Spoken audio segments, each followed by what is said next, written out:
गरीब मायका। मोहिनी के 3 बेटे थे। पति खूब अच्छा कमाता और बड़े घर के ऐश सब था मोहिनी के जीवन में। लेकिन एक चीज जो नहीं थी वो थी सुकून। मेरी बहन और मेरा भाई दोनों गरीब, लेकिन मैं मेरे पास तो नोट की बरसात है। तभी मोहिनी की बहन वीना उसके दरवाजे आ जाती है। अरे मोहिनी, कैसी है? मेरे घर में ना सिलेंडर खत्म हो गया है। तेरे पास तो इतने पैसे हैं, भरवा देना मेरा सिलेंडर। पैसे जैसे ही आ जाएंगे मैं दे दूंगी। तभी मोहिनी का पति राकेश आ जाता है। क्या है विना, ये अपने घर की परेशानी हम लोगों के घर ना गाया करो। तुम्हारी बहन को तुम लोगों पर तरस आ जाता है और वो पैसे देने लग जाती है। मुझे ये बिल्कुल पसंद नहीं है। ओ जीजा जी, नहीं, मैं तो वो बस अच्छा, मैं चलती हूँ। वीना वहां से चली जाती है। उसके जाने के बाद अच्छा किया जो आपने सुना दिया। अरे न जाने क्या सोचकर मेरे घर आ जाती है कि जैसे यहाँ तो भंडारा भरा है। अरे कितना तो दे दिया। अच्छा जी, जरा 1000 तो देना। वो बिन्नी दीदी है ना, उनके घर जा रही हूँ। उनका पोता हुआ है तो मुंह दिखाई दे दूंगी। हाँ, उन लोगों के आगे तो शो ऑफ किया करो। वो खुद को बड़ा अमीर शो करते हैं ना, दिखा दे कि तू भी किसी से कम नहीं है। हाँ जी, इसी के लिए तो जा रही हूँ। मोहिनी तैयार होकर अपनी बुआ की बेटी के घर जाती है, जहाँ उसके पोते का कार्यक्रम चल रहा होता है। वहाँ वीना भी आई होती है। अरे वीना, क्या जरूरत थी यहाँ आने की? तेरे घर पर गैस नहीं है तो वो भरा लेती। क्या करूँ मोहिनी, बुआ को बुरा लग जाता नहीं जाती तो। वैसे मेरे पास एक जोड़ा बच्चे का कपड़ा रखा था, वही अपनी चांदी के पायल के साथ देने जा रही हूँ। घर पर गैस थी नहीं, सोचा परिवार यहीं खाना खा लेगा, बाकी सुबह का सुबह देखा जाएगा। मोहिनी को बहन पर दया आ जाती है। वो पर्स से 1000 रुपए निकाल कर दे देती है। ले विना, लेकिन पैसे वापस कर देना, तेरे जीजाजी हिसाब लेते हैं। मोहिनी भी क्या करती, गरीबी में बहन का सहारा ही उसके जीवन जीने का आधार था। फिर एक रोज, सुनिए, भाई के घर बेटी हुई है, मुझे माँ के पास जाना होगा। अरे उस घर में ना कूलर है ना एसी, कैसे रहोगी तुम? हाँ, वही सोच रही हूँ कि अकेली जाऊं, बच्चों को साथ ना ले जाऊं। चली जाओ, लेकिन ये जो तुम अपने गरीब परिवार से मिलने चली जाती हो ना, मुझे बिल्कुल अच्छा नहीं लगता। पता नहीं मैं भी कैसे मैनेज करती हूँ, लेकिन क्या करूँ। मोहिनी भाई भाभी के घर आती है। मोहिनी, कैसे आना हुआ? तू यहाँ हम लोगों के घर रह लेगी या फिर किसी होटल में रहेगी? क्या हो गया है माँ? मोहिनी को क्यों ऐसे बोल रहे हैं आप? अरे तू नहीं जानती अपनी ननद को, पैसे वाली है ना, तो ऐड कुछ ज्यादा ही है। मोहिनी को माँ की बात का बुरा नहीं लगता है, क्योंकि उसे पता ही नहीं चलता कि माँ उसे जली कटी सुना रही है। वो भाभी की बच्ची के साथ लेन देन करती है और वहाँ से चली जाती है। उसके जाने के बाद, माँ, क्यों आप मोहिनी को इतनी सारी बातें सुनाती हो? भाई का बेटा बोल पड़ता है। माँ, क्योंकि दादी जानती है कि बुआ के अंदर घमंड है। सही बोल रहा है मोहन। बहू भले तुझे ना दिखता हो, लेकिन मुझे और मोहन को दिखता है कि वो कितनी घमंडी है। मोहिनी मायके आती है, जहाँ गरीबी के कारण चीजें कम होती हैं।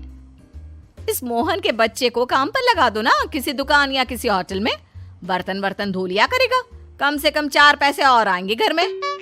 देख मोहिनी, माना तेरे पास पैसा है, लेकिन तेरे भाई के दिन इतने भी बुरे नहीं चल रहे कि वो अपने बच्चे की पढ़ाई रुकवाकर उससे बर्तन धुलवाए। मोहन माँ की ओर देखता है, जैसे आंखों से बोल रहा हो, देख लिया बुआ का हाल। हाँ मोहिनी, बात तो सही है, लेकिन अभी मोहन को पढ़ना है। आखिर तुम भी तो अपने दोनों बेटों को पढ़ा रही हो ना। मेरे बेटों से कैसे कंपेयर कर सकती हैं आप? अरे वो तो कलेक्टर बनेंगे। हाँ, कल को वो मोहन को नौकरी में रख लेंगे, क्यों? मोहिनी कुछ दिन और रहकर चली जाती है। धीरे धीरे दिन बीतता है। मोहन बड़ा होता है और कड़ी मेहनत से सफल भी हो जाता है। मोहिनी, माँ के जाने के बाद तो तुमने भाई भाभी के घर जाना छोड़ ही दिया, क्यों? वो क्या है ना, उन लोगों का घर छोटा है, मेरे बच्चे जाना ही नहीं चाहते। पर तुझे क्यों अचानक मायके की बात याद आ गई? यार, मेरा तो मायका है, भाई भाभी है, मेरा तो आना जाना लगा ही रहता है। हाँ, क्योंकि तुझे आदत है ना ऐसे छोटे से घर में और कम पैसे में रहने की। वैसे क्या खबर है आजकल मायके की अपने? अब वो घर छोटा और कम पैसे का नहीं रहा, क्योंकि मोहन तो बहुत बड़ा आदमी बन गया है। फिर क्या? मोहिनी भाभी को फोन करती है। मोहन किसी बड़ी कंपनी का मैनेजर हो गया है क्या भाभी? क्या ये सच है?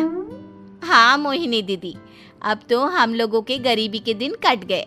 आपके भाई ने कोई अच्छे कर्म किए होंगे जो हम लोगों का बेटा इतना अच्छा कमा रहा है। देख लो भाभी, पहले भी आपने कई गलतियां की थी, आप थोड़ा संभल कर चलना। भाभी को मोहिनी की बात समझ में नहीं आती कि वो क्या कहना चाहती है। फिर एक दिन वीना मोहिनी से कहती है, मोहिनी, हमारा भतीजा मोहन अच्छा कमा रहा है, क्यों ना मैं अपने बेटे की नौकरी के लिए उससे बात करूं? अरे बुआ का बेटा है, ये सोचकर मदद तो करेगा ना? हाँ हाँ, क्यों नहीं करेगा, उसके बुरे दिन में तो हम भी खड़े थे। मोहन को वीना फोन करती है और अपने बेटे की मदद करने की बात करती है। हाँ हाँ बुआ, क्यों नहीं, आप सिद्धार्थ को भेज दें, मैं अपनी ही कंपनी में उसकी नौकरी करवा देता हूँ। दिन बीतते हैं, अब वीना के हालात भी अच्छे हो जाते हैं। क्या बात है वीना, तूने भी कार ले ली, वो भी इतनी अच्छी? हाँ मोहिनी, अपने भतीजे के कारण तो हम लोगों के दिन अच्छे हो गए। उसने सिद्धार्थ की नौकरी लगवा दी है, वो भी शानदार।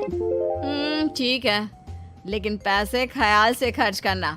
वो क्या है ना, पैसे आने आसान है लेकिन संभालने मुश्किल।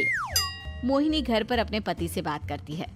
देखो ना, सबके पास पैसे हैं, एक वक्त था जब मैं ही अमीर हुआ करती थी।